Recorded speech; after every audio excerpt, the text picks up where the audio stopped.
Hey guys. Hey guys. I'm not sure if I started. Okay, there it goes.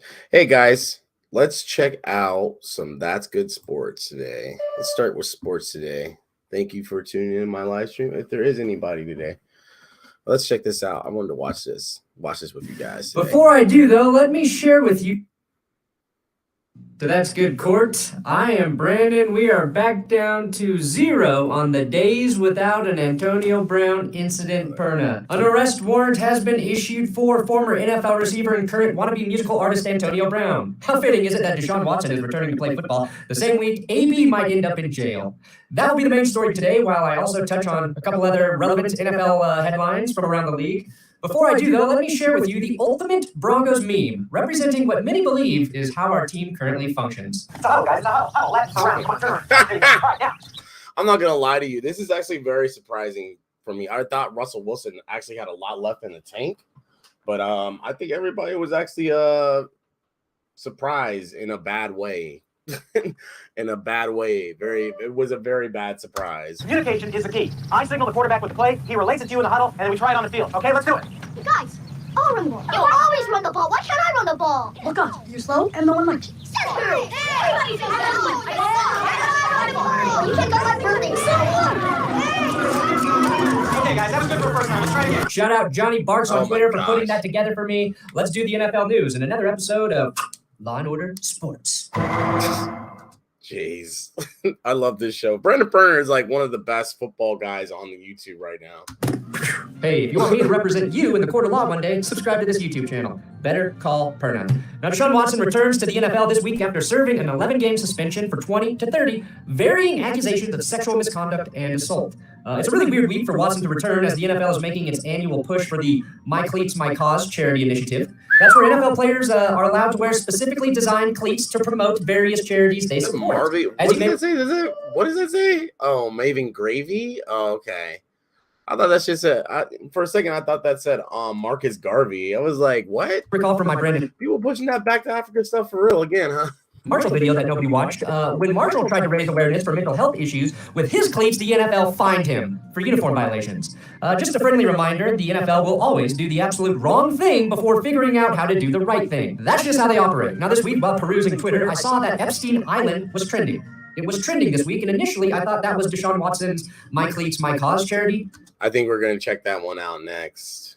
Turns out that was just a coincidence. Now, Tony Busby, the lawyer who spearheaded the lawsuits filed against Deshaun Watson, will be attending his first game back with 10 of Watson's alleged victims, which, making an alleged sexual assault victim then attend a Browns and Texans game seems like cruel and unusual punishment by every letter of the definition. It was nice to see the collective sports media world spend more time this week ridiculing Russell Wilson for his birthday party attendance than, talking about Deshaun Watson returning to the field. Anyway, the Jacksonville Jaguars are coming off a huge win against the Baltimore Ravens last weekend, and apparently they did that with just 38 rushing yards, which is the fewest rushing yards by any team in a win this season. You actually have to go all the way back to 1997 when the Steelers got a win with just 40 rushing yards in a victory. Now, Travis Etienne was injured in that game, but Trevor Lawrence proved he could throw his team to a win. And I am a little bullish on the Jags right now, but this is a very Jaguar-like. I think really for real, every rookie quarterback or every new quarterback, they need a really good running game and a really good tight end. Stat to get. I don't think I'm saying anything new, but I think I just had to say that. I think that's why he's doing so good this year, because he's got a really good running game. And also on top of that, the coaching staff the coaching changes definitely helped out a whole bunch.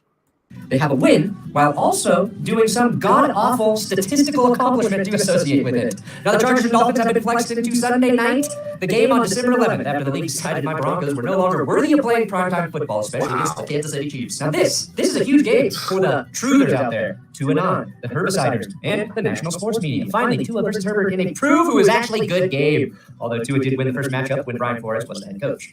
This is what gets so annoying about sports talk, sports debate. The sports news representative.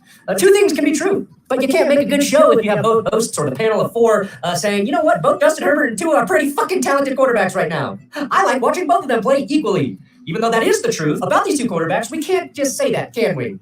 Tua currently has the longest active streak without an interception at 174. Wow. He and Justin Herbert have each thrown 19 touchdowns this season, but Herbert has 7 picks and Tua's 3. Tua, he's also been sacked just 12 times this season, while the Chargers lost their star tackle Rashawn Slater early for the season with an injury. Tua does have better weapons right now in the passing game with Jalen Waddle and Tyreek Hill, who have already combined for over 2,000 receiving yards and 10 receiving touchdowns. Justin Herbert has been playing without Keenan Allen and Mike Williams with his rib cartilage injury for most of the season. So let's just say both of these guys are pretty good, and their situations this season are hard to compare for a multitude of reasons. One similarity I do see is the unanimous love and praise for Dolphins head coach Mike McDaniel, which Staley had his rookie year, and both rightfully so. McDaniel, though, he's been a breath of fresh air. I woke up like at 3 and I couldn't go to sleep.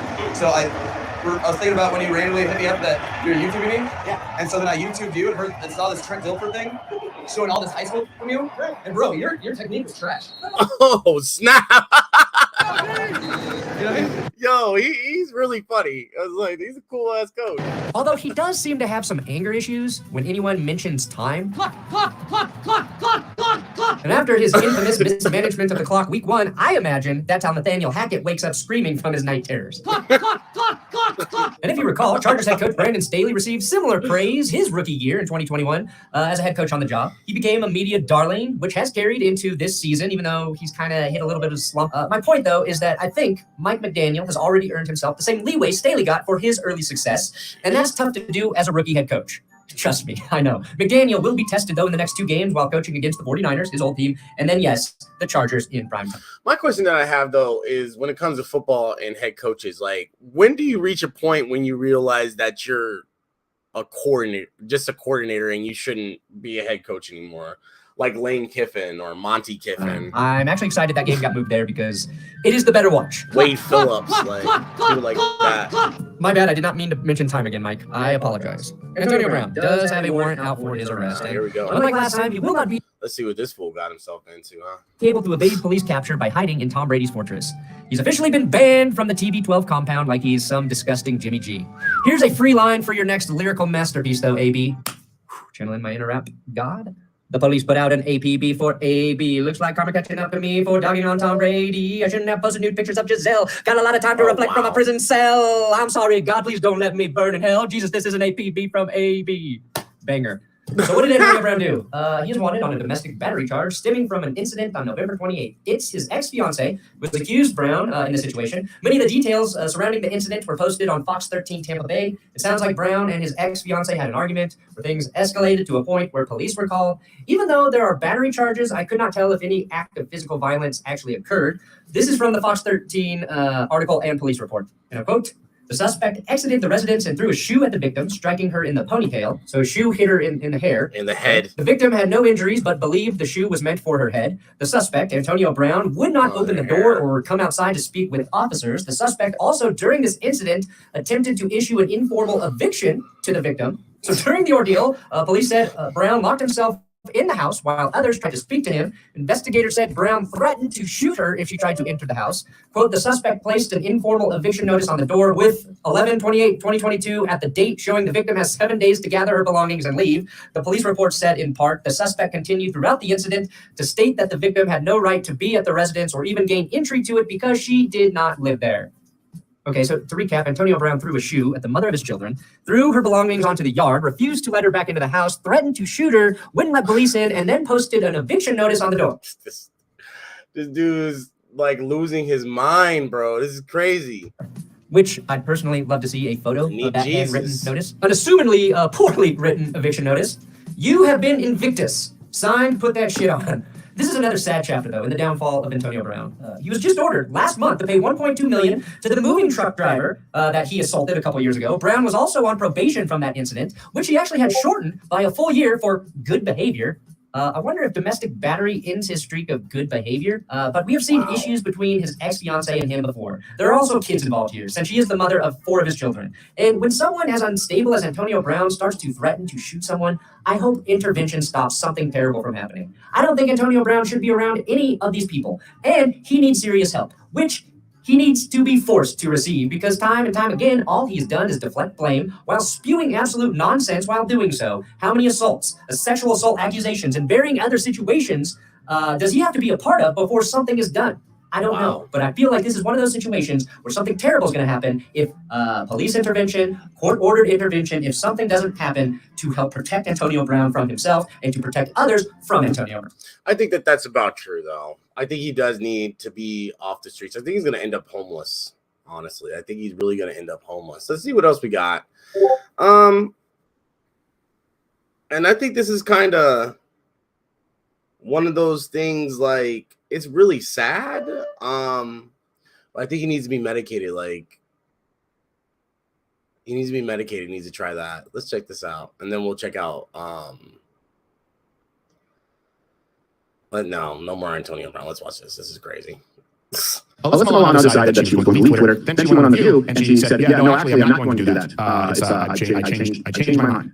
You know, I always look at Twitter with like, you know, like calling on because I'm so scared like something's gonna come out and hit me. Yeah, you understand? Yeah, because we can't see that territory. It's like turf war now.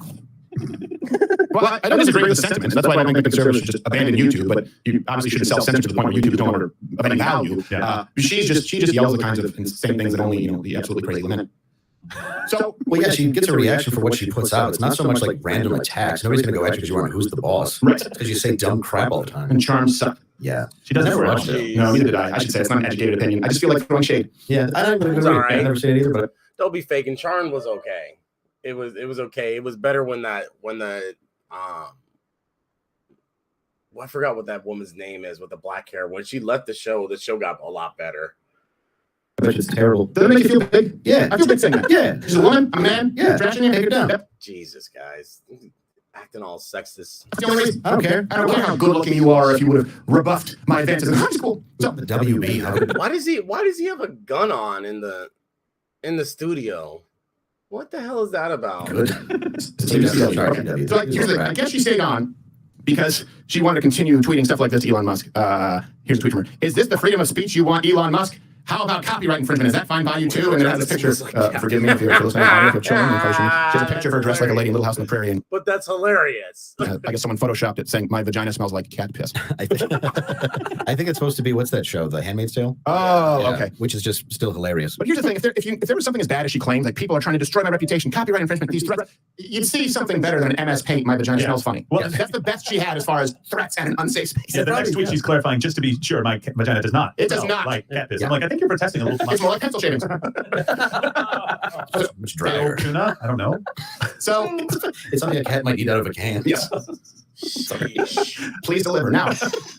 She also went on to say on The View wasn't even that really broadcast funny. cackling hot Like their jokes ain't really all that funny. Like, come on, guys, step it up a little bit. flash that Elon Musk. This is what's so wonderful, right? They always absolve themselves of what they can do. So, for example, Alyssa Milano is a multi-millionaire. Yeah. I don't know what the royalties pay. They should pay less, but they do pay for her shows. You have a lot of these actors. You have the Leonardo DiCaprios when they go out and they talk about climate change. Yeah. They go, well, no, those people are really wealthy. Hold on a second. To everyone else, like if you go to Uganda, if you go to Zambia, they think you're super wealthy. Like, why aren't you giving tens of millions out of your tens of millions? Oh no, that only counts when it's billion. It only counts when it gets to the billions number. Kind of like former Vice President Joe Biden. We need to tax the ultra wealthy. When is it ultra wealthy? Well, not as much as I make, which is around $400,000. So we're going to increase the top rate for people who make more than $400,000. Don't ask questions. So, and no one else talks about it. Elon Musk, according to Alyssa Milano, and this is the virtue signaling. These are people who will never actually contribute to society. Hold on 1 second. Let me see if it's actually. Tens of millions out of your tens of millions. Well, I'm sorry, God, you don't let me burn LG. This is an APB from AB. Oh snap! Okay, it works. Well, I only did that because the last couple times. Before I was do though, let me listening, share with you the my ultimate shit wasn't- Broncos meme representing. The sound wasn't picking up last time. Phew. Yeah, he kind of blows me. LeBron James got everyone all upset when he scolded the media after a game. Everybody's got an opinion on what LeBron said, but they are missing the point. They don't know what he's actually doing. LeBron is manipulating the media for one reason that nobody is talking about. I was wondering why I haven't gotten a question from you guys about the Jerry Jones photo. But when Kyrie thing is going on, Jesus. LeBron, bro, what is you doing, man? Bro, the reason why nobody asked you is because nobody wants your opinion. you guys were quick to ask us questions about that. Hold on.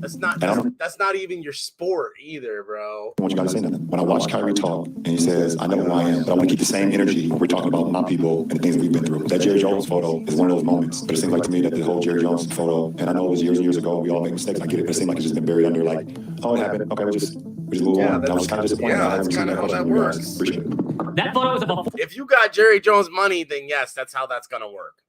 14-year-old Dallas Cowboys owner Jerry Jones at a protest trying to stop black people from attending their school in Arkansas. It was 65 years ago. You can tell because that dude looks exactly like a Bully Wood from the 1950s. But most people think LeBron's an 8. Tell me, my man looked like something out of a Stephen King novel. Why can't you see the difference between Kyrie, an adult, tweeting something anti-Semitic 3 weeks ago, and a 65-year-old pitcher? LeBron, he'll never get it. Reporter, LeBron, what's your opinion on China? LeBron, shut up. How is this basketball related? They asked LeBron about Kyrie because he's his former teammate. I don't think Jones and LeBron have any obvious connection. Actually, they do, because up until last month, LeBron was a lifelong Cowboys fan. But by the way, it's okay to say they are both probably at least a little racist. That's exactly what they said on First Take. There's plenty of other things to jump on Jerry Jones about. He never hired a black coach. You didn't stand up for Colin Kaepernick. So now we jump on Jerry Jones. Like Everybody knows that shit. It's not a secret. It's really not a secret, guys. Everybody knows. Forgive me for cursing. Everybody knows Jerry Jones is a racist. It's okay. It's like we've come to accept it. The battle of who's worse. How the hell is this now? Oh, I'm either Team Kyrie or Team Jerry Jones. Like, I think Kyrie was wrong, so now I have to defend Jerry Jones. No, it's not either or. They both kind of suck. And that's the conversation it looked like LeBron wanted to hear. But he was doing something else. But first, today's sponsor is Prize Picks. It's a different way to play. But also at the same time, too, I guess, like, you can look at it, the Dallas Cowboys as somewhat, like, plantation-like. Not really.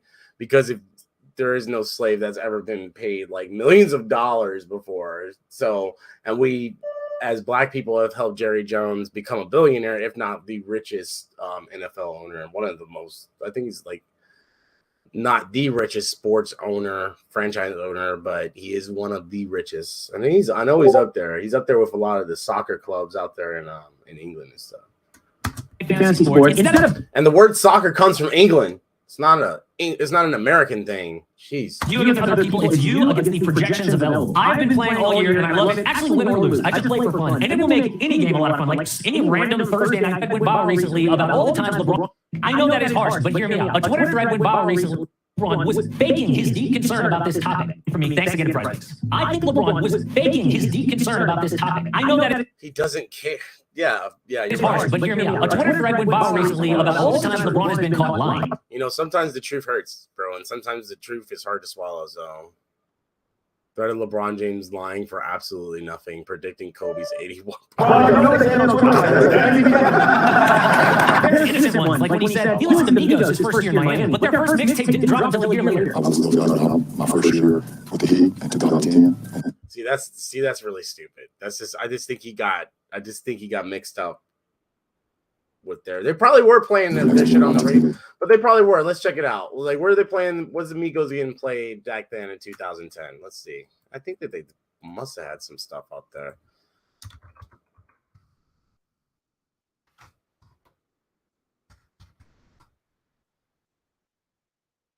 Change it back.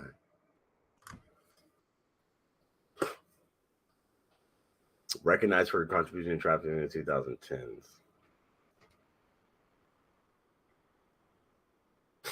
Look, somebody actually stopped and took some time to look up this little silly thing. In the wake of the death of Migos, Safety appeared on all these other things. LeBron James, well known. He's like Heat locker room in 2010. And it Twitter fans because their first mixtape didn't come out until 2011. Bron's earned a kind of reputation for telling reporters he watched the Godfather trilogy 6 times, or pretending to read books. It seems very obviously he is it. It's hilarious. Why is this? Is like why? Okay. So what we're gonna do here? We're gonna exit out of this because I don't like Google Chrome anymore. Oh man. Hold on.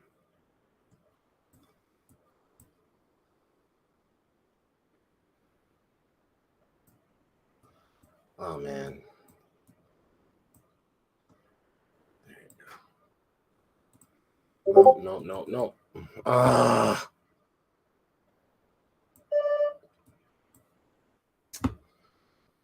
Okay, there you go. All right. Whew.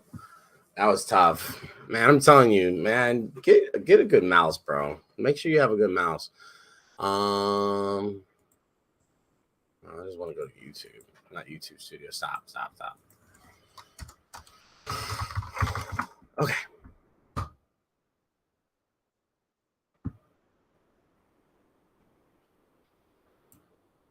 even one of my teammates back then had no idea what the Migos was. Then there's the really cringy ones, like when he got caught lying about reading a Malcolm X book in the bubble. It's my first time actually reading it, so I finished. Why? But just a very, But why are you lying about that, Bron? very smart man. It's okay. It's okay. It's okay if you didn't read it, though. I was like, that's what I'm saying. Oh, yeah. It's okay That was like if you're the not nightmare reading you it. have when you have to present in front of class but you didn't do the homework. But why is that even a big deal? Because he just brought out the book so he could show everyone how thoughtful he is. It's literally a show to create an image for the cameras. Why else is he always reading the first page of books? I mean, when you're walking into the arena, really? I mean, at least make it less obvious you're doing it for the camera. But this latest comment was the exact same thing. I think LeBron knows the difference between Jerry Jones and Kyrie. He's just saying.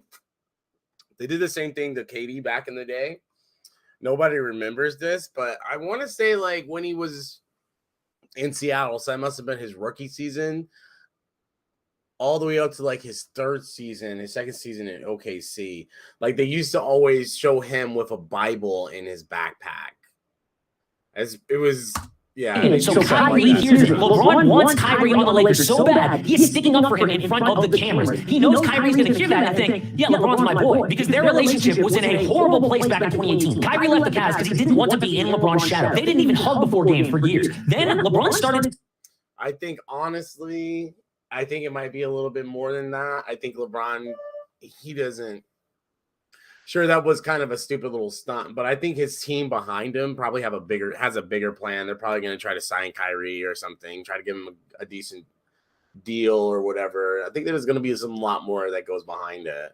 Sending random tweets about how much he loves Kyrie's game. LeBron here is playing the long game. This isn't part of his plan. Before the season, reports said LeBron James badly wants Russell Westbrook swapped for Kyrie Irving. That was before Russ went to the bench. Since then, he has been better, but Kyrie would be a major upgrade, and LeBron knows it. The Nets are actually playing a lot better. They're in a playoff spot now. So the trade deadline is like 3 months away, but a Kyrie Russ trade is unlikely. What this is about is the offseason. Kyrie, as a free agent, can choose any team he wants. It would feel like a slap in the face if he left Kevin Durant after all they've been through, but there is so much baggage in Brooklyn. He might want to leave. Plus, the Nets had their chance in the summer to extend Kyrie if they really wanted him. They chose not to. If they lose him, KD could blame the front office and he'll demand the trade himself. But LeBron is looking at the free agent class, and he hates what he sees. The top 10 free agents are Dylan Brooks, Kyle Kuzma, D'Angelo Russell, Harrison Barnes, Miles Turner, Nikola Vucevic, Chris Middleton, who is on a player option, will definitely stay with the Bucks, and Kyrie Irving. Wow, hold on.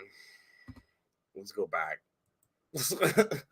Russell, Harrison Barnes, Miles Turner. They chose not to. If they lose him, KD could blame the front office and he'll demand a trade himself. But LeBron is looking at the free agent class, and he hates what he sees. The top 10 free agents are Dylan Brooks, Kyle Kuzma, D'Angelo Russell, Harrison Barnes, Miles Turner, Nikola Vucevic, Chris Middleton, who is on a player option, will definitely stay with the Bucks, and Kyrie Irving. All LeBron's trying to do is recruit the best free agent to his team. Like he's always done, the Lakers will have about $35 million in cap space, which is enough to sign Kyrie. Miles Turner isn't going nowhere neither. He's doing too good, especially if they make the playoffs this year. The Indiana Pacers. Other option is a trade. The best options out there right now are like Buddy Hield, Miles Turner. That's not enough. LeBron's trying to win another chip. We are seeing the GM in action. And this man has everyone all twisted up talking about Jerry Jones. He doesn't care about that. Well, okay, maybe he cares about it somewhat, but all he's actually trying to do is impress Kyrie. That statement was to like a room full of reporters. LeBron had an audience of one. If he really wanted to know why reporters didn't ask him about Jerry Jones, he wouldn't have said this. Hold on. And I don't want you guys to say that. Yep, just wanted to leave and make his statement. That statement was meant for Kyrie to hear. LeBron actually has a history of doing this. In 2015, Kevin Love said he was trying to fit out and be himself. So LeBron tweeted, stop trying to find a way to fit out. Just fit in. Be a part of something special. Obviously directed at Kevin Love, and it worked. Love played a lot better after that. Last year at the All-Star break in Cleveland, LeBron went on about, but the MVP in OKC is their GM, Sam Presti. I don't understand this guy's eye for talent. This guy's pretty damn good. People picked up, that's a message to Rob Pelinka. You better improve this team, because there are other GMs around this league I love. If you think any of this stuff is just a coincidence, LeBron has been in the public eye since he was 15 years old. He knows what he's doing. He's been answering questions from the media since the year 2020. This is very true, Casey. He is very, very media trained. I don't think you really think that LeBron is going to go to OKC his last year. He might actually, you know what, for real, he might. If his son gets drafted to that team, he might end up going. 22 years. His quote was directed at Kyrie. We'll see if it actually works. Because LeBron is getting... That would be crazy. They mess around and go to the playoffs. They're not going to no damn championship with that squad, even with LeBron on the team. But yeah. We just saw a rookie, Benedict Mathurin, better than him the other night. After a rookie called him out before the season. Normally when that happens, LeBron shows the kid what's up. Not this time, because Ben rose to the moment after going through much tougher, heartbreaking moments to even get to the NBA. Check it out.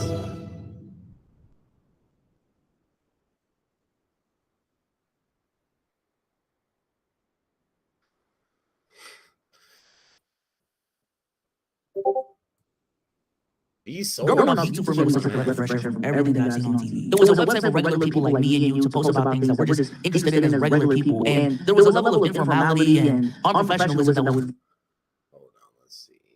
YouTubers aren't really. Is this a problem? Maybe, perhaps. Very, very refreshing about this website. I felt like I was watching a real person as opposed to a character made up by producers or, some guy chosen by higher ups at a production company. Now, yes, back in the day, there were channels like Smosh that did have high production values, but a majority of the website was not like that. Fast forward to 2022, and the landscape is so different now. Now it's not even just YouTube. There's TikTok, there's Twitter. I mean, I don't know if motherfuckers make money on Twitter, but there's Twitch, there's Instagram. There have been so many young millionaires that came from social media that I don't even know most of them. When back in the day, anyone who had 1 million subs, the whole platform knew about it. Now, these are creators that form their platforms off of being this relatable person. Now, being relatable, it can mean a bunch of things. But as you grow on the platform, as you become that millionaire, the closer you get to being a 1% person, at least financially speaking and fame-wise and stuff like that, the closer you get to that level, inherently speaking, the further you get away from us normal folks. And depending on who you talk to, I don't even qualify as a normal person at this point. You were once a person relatable to the lower middle-class person who, is in school, who has a full-time job, who didn't get millions of followers in a couple of months and had the luxury of dropping out of school. But now that you live this lifestyle where you can work on your own hours, you don't have a boss, you get to meet celebrities every fucking week, you live in $1 million mansion, I find it very hard to relate to you now. In this video, I want to have a discussion about this phenomenon and how it affects creators' relationship with their viewers, their content, and ultimately their career, as well as how it affects the viewers' relationship with their favorite creators. Contrary to popular... Well, no, that might... I don't think that's bad for your viewership to see them grow. So you imagine if you started this, if I were to start doing live stream like 4 or 5 years ago, well, no, I guess... in the 2010s, let's say when I first got out of the military, because I was in the service from 06 to 2010. If I would have the end of 2010, if I would have started back then and you guys watched me grow, I think that would be fine. I think that would be kind of cool. A lot of your favorite content creators weren't just born to be content creator robots. Many full-time creators did not start off as full-time creators. A lot of us were full-time students. We had full-time jobs, and we were doing content creation on the side, and it just got to a point where the numbers made too much sense for us not to, at the very least, have an attempt to pursue this as a full-time career. I, for one, am an example myself. Up until the end of 2021, I was a full-time college student and was a student the whole fucking time, like every single one of you. Now, the numbers did not make sense for me to drop out at any point in high school or in college, but when I started, I was just a high school student who loved talking about basketball at lunch. I was ranting about the NBA and stuff like that. I wanted to have an outlet about my rants. Uploaded it on YouTube, did it consistently, and next thing you know, it grew to what it became. iShowSpeed, Aiden Ross, these were teenagers that just loved playing 2K, streamed it a lot, interacted with the community a lot. Next thing you know, they're one of the biggest streamers on Twitch and on YouTube, and this is now their full-time career. You want to know something really crazy about iShowSpeed? He messed around with another YouTuber, a pastor YouTuber named David Lynn, and over in London, and like literally within the hour of him messing with him, well, really just being disrespectful, because Pastor David Lynn, he just asked iShowSpeed if he was a Christian or not, and iShowSpeed kind of said, I think he said, "Get out of my face" or something like that. But within an hour of that happening, and that happened in the street, and David Lynn had live streamed it, iShowSpeed, the whole scandal with iShowSpeed popped up within an hour of him messing around with Pastor David Lynn. So it's not the season, bro. Not the season.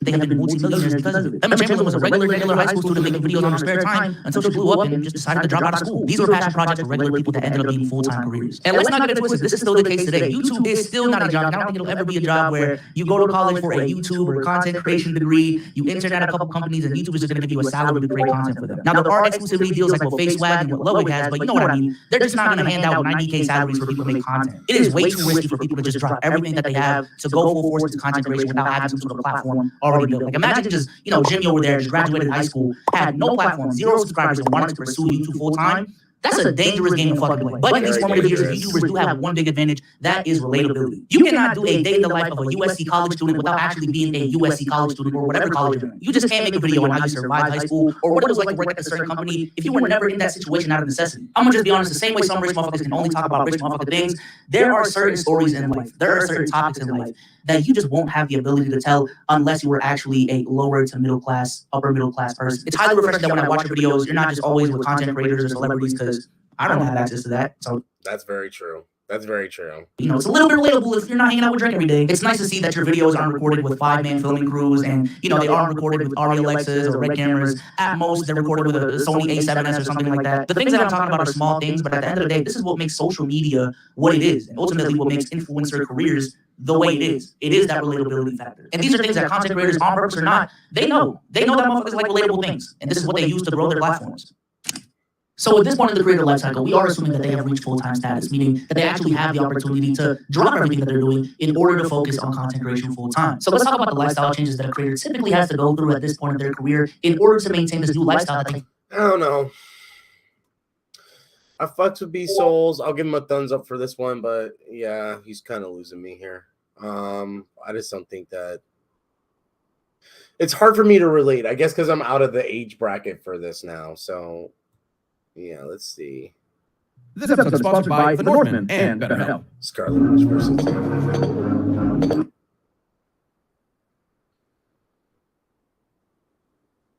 doing business with brands like Balenciaga. I accidentally went on a gay date. Shut up. Officer fired. Anything cool? The most hated wrestler, huh? Red Lantern. Let's see what this is about.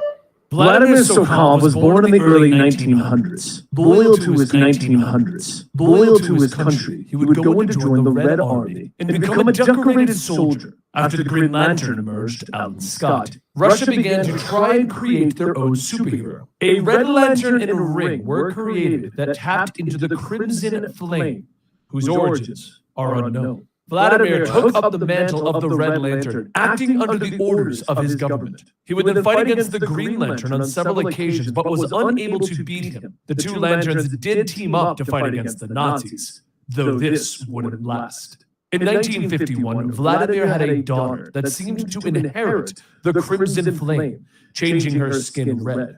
The baby was taken by the government for experiments, and Vladimir turned on his government to rescue her. Burning the scientists alive, he was killed by the Red Army, though the fate of the Red Ring, the Lantern, and his daughter are unknown. Vladimir Sokol was born in the early 1900s. I've never heard of that guy before. I'm big time.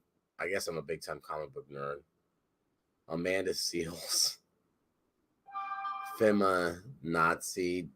Difficult, bitter. Okay, don't care about Amanda Seals. Rise and Fall Superior Spider, huh? Hitler, you're not a Nazi. You don't deserve to be called that a Nazi. Well, I see good things about Hitler also. The Jew, what the hell? Yeah, he's lost his mind, bro. Everyone, the Jewish people are not going to tell me you can love us, and you can love what we're doing to you with contracts, and you can love what we're pushing with pornography. But this guy that you know that version of the movie that I saw, that wasn't in it. That stumping, was like when I remember the volume, the part that I saw, or excuse me, the movie American History X, the version that I saw, and I never saw that stumping. Never saw it. Invented highways, invented the very microphone that I use as a musician. You can't say out loud that this person ever did anything good, and I'm done with that. I'm done with the classifications. Every human being has something of value that they brought to the table, especially Hitler. How about that one? Ari Emanuel, how you like that one? No, you explained it. Like you said, you love science. Like, and he kept on talking about Ari Emanuel. Let's see, who is this person? Ari Emanuel, CEO of Morris Endeavor.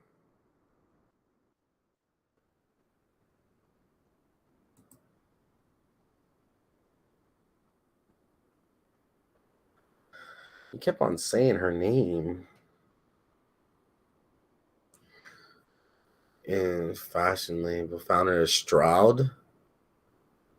I don't know what that is. What's that? Okay.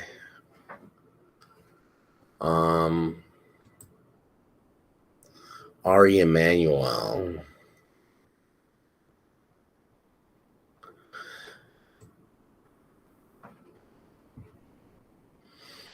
Ariel Zay Emanuel is an American businessman and CEO of Endeavor, an entertainment media agency that owns UFC. Oh, wow. He is a founding partner of Endeavor Talent Agency and was instrument in shaping its June 2009 merger with William Morris Agency. Born a Jew. Good work. Oh, man. Good work, Kanye. I guess this dude's pretty important. I don't know who anybody. Oh, look at this. In 2002, a lawsuit agent, Sandra Epstein, against Endeavor. Accusations by Epstein and other Endeavor and the court following allegedly. Emmanuel is alleged to have allowed a friend to operate a pornographic website out of Endeavor offices.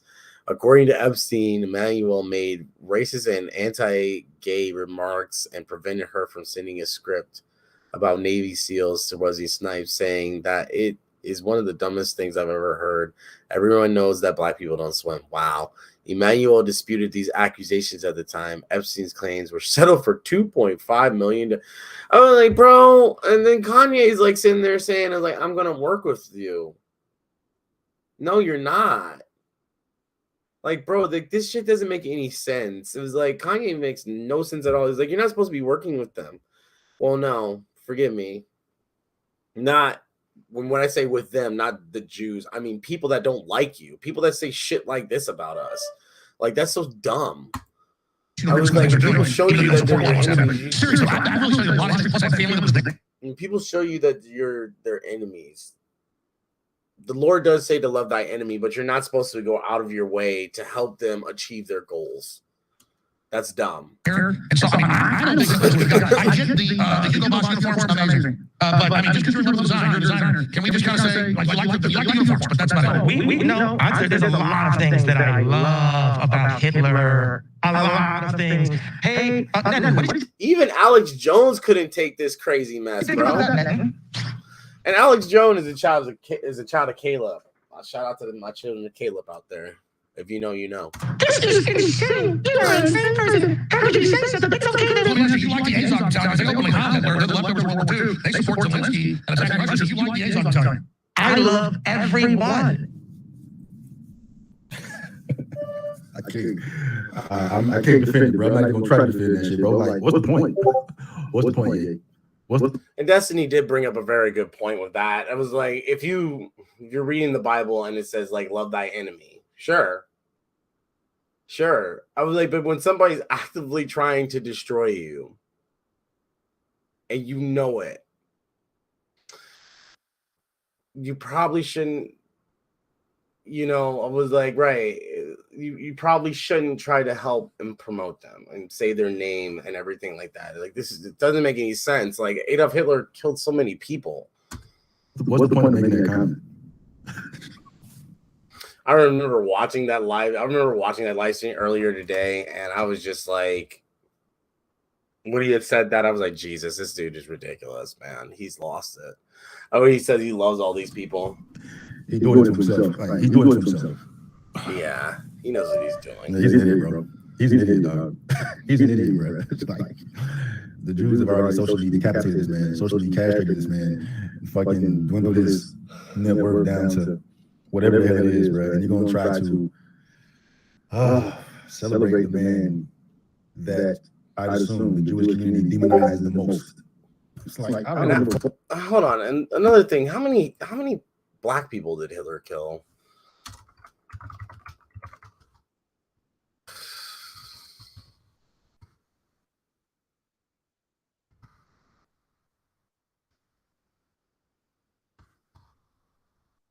Probably isn't the statistics on that. Afro-Germans and the Holocaust experience and Afro-Germany have brutal genocide of colonial Africa finally gets as well as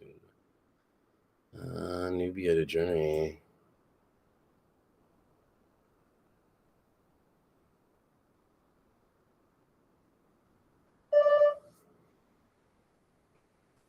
This is taking a long time now. Okay. Germany's extermination program for Black Africans, a template for the Holocaust. Decades before the Nazis turned to Jews, German colonists in Southwest Africa, now Namibia, dehumanized and built death camps and slaughtered tens of thousands of tribespeople. Decades, so this is decades before Okay. Here at Edwin Broxville is a horrors and airy oldness prosecution of Showa. Of the what?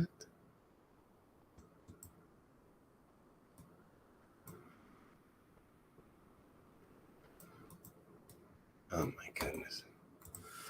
What is this? Showa.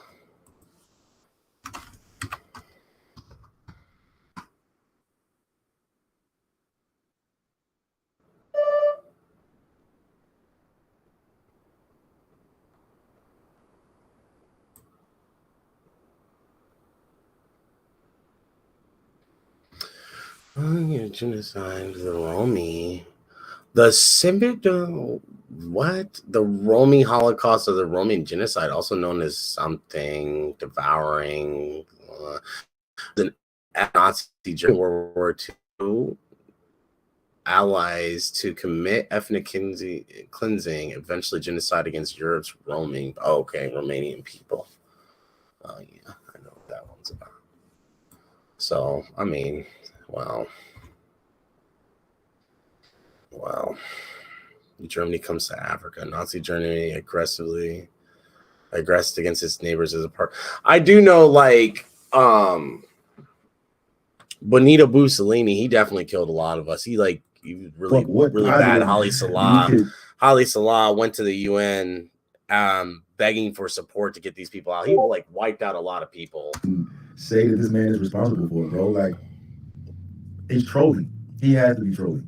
You know what I'm saying? He's the first one to say, I'm God's soldier. I'm doing this shit for Jesus. I'm out here. I'm blah blah blah, bro. You lost your damn mind, dog. You poking. You what for what? For what? You know what I mean? For what? There's no good or positive that is gonna come from what the fuck you just said, dog. I know. It was like, right, and it's like he could have said 1,000,001 things. He could have said like, I love Hitler, but I hate his ways. That would have kind of soften the blow, even though that still sounds nasty to say, but that is the correct Christian thing to say, right? So it's funny, bro. It's comedic at this point, man. Like, this motherfucker here, boy. This motherfucker here, bro. I've been with him, but then I do.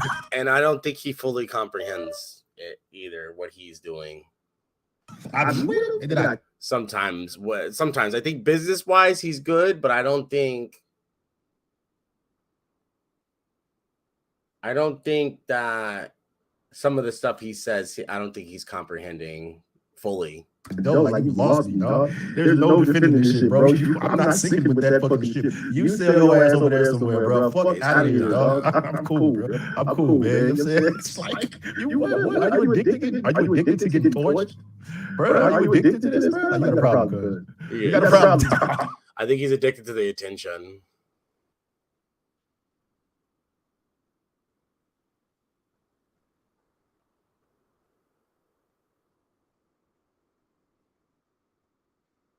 This is a fun little channel right here. Today, I'm not a helper. Today, I got a helper. And my helper today is Caio. ¿Quién es el jefe?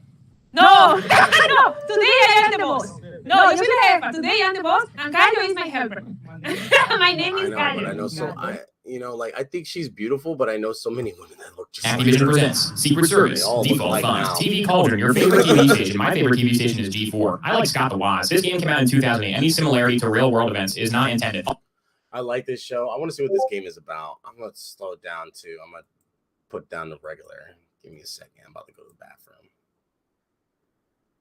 Be right back. I do.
Yeah.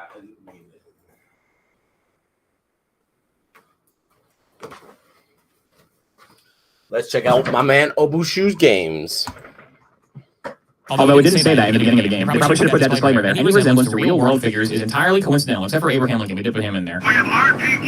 Oh no, the helicopter died. I can't believe it. Not even the president's personal helicopter can survive a RPG in a 7th-gen FPS game. Judging by their wardrobe, it would seem the terrorist faction of this game is composed entirely of Marty McFly cosplayers. The director himself cleared me through security, but it took too long. How did this game get Nolan North for the main guy? You can always tell you're in an American office because instead of putting a bowl of candy on the reception desk, they put 2 hand grenades. Hacking minigame. Here we go. What's it gonna be? What's it gonna be? What's it gonna be? It's Bioshock pipes. I should have known.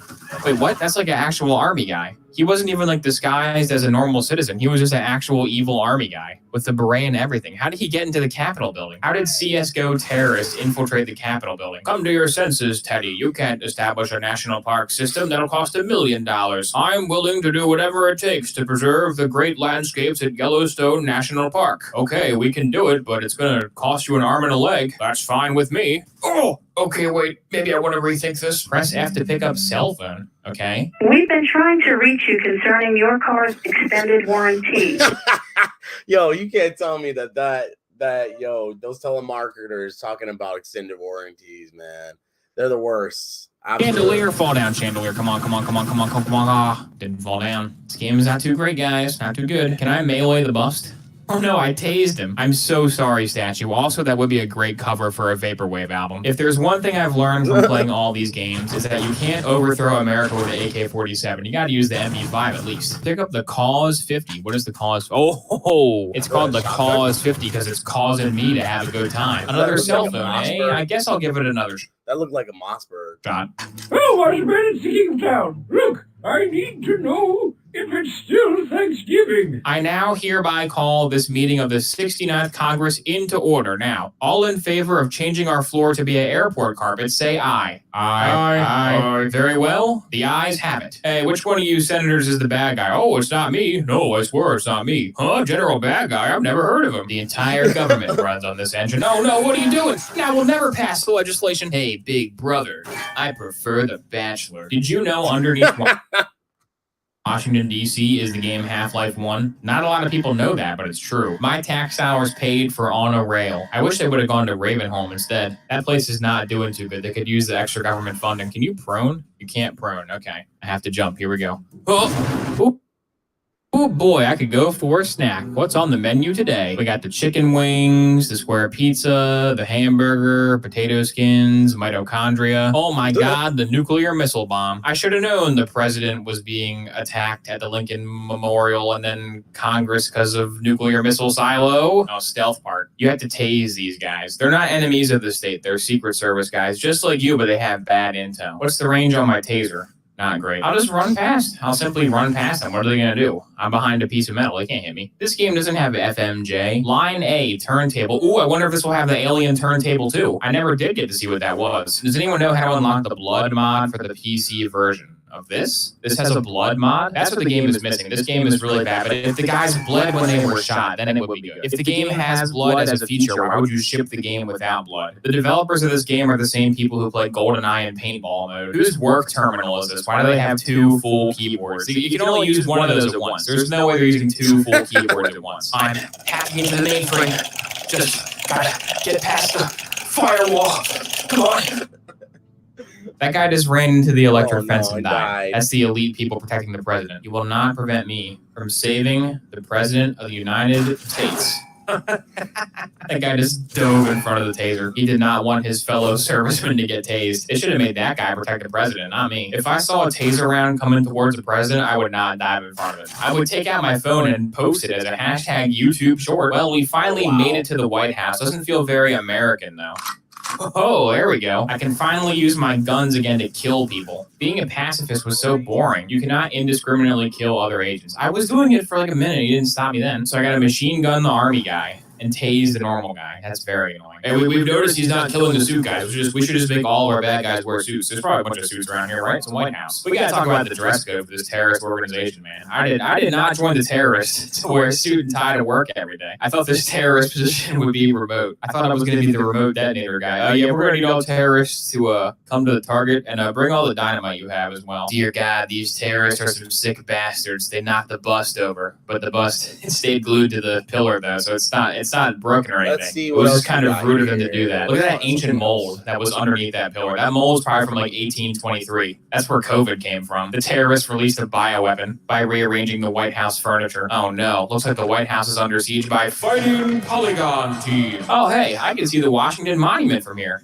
Never mind, it doesn't load in unless you're looking this way. If you look over here, you can see it. But if you look directly at it, it vanishes. Vice President Joe Biden is paying the terrorists to take over America for him. It's the perfect plot for Joe Biden. He set up the coup knowing he would forget about it later. That way he has perfect deniability. Don't worry, guys. This game is not political. I'm not playing as a woman. If I was playing as a girl, then it would be political. But there's no politics involved. All right, time to board the helicopter.